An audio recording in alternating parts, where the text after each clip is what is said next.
גם אני, כמו רבים אחרים, חיפשתי באינטרנט מידע על קרוונים לפני שיצאנו לחו"ל, ולא היה כלום, בגלל זה החלטתי לצלם את הסרטון הזה. אצלנו מדובר על קרוון מדגם פיאט F5 ל4, גם עד 5 אנשים.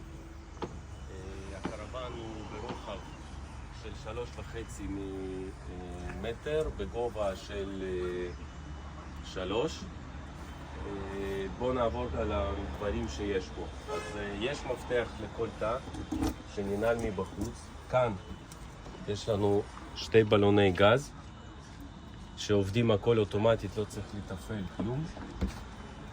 כאן בדלת הזאת יש לנו אפשרות לרוקן את המים האפורים שנצברים לנו במכל. כאן ממלאים מים.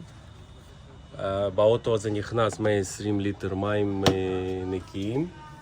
כאן מחוברים לחשמל. כל חיבור והכל מבוצע מאוד בקלות.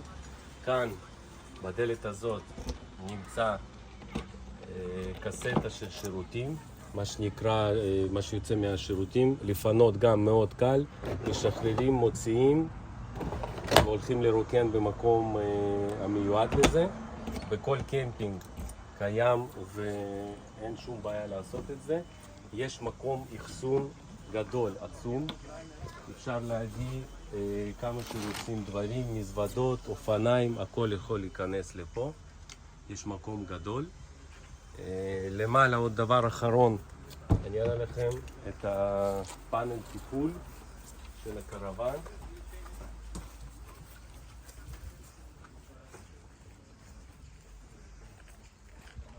כמובן בכל הדלתות וחלונות יש רשתות נגד היתושים. הפאנל טיפול הוא מאוד פשוט. כאן רואים שזה מוזן מהמצברים. ברגע שמחוברים לחשמל בחוץ, השתי מנורות האלה דולקות. בלחיצה על כפתור כאן אפשר לראות כמה מים נקיים יש. כמובן אותו דבר, כמה שחסר, יש מים אפורים ויודעים מתי צריך לרוקן. ברגע שרוצים לחמם מים, יש את שתי בוררים האלה.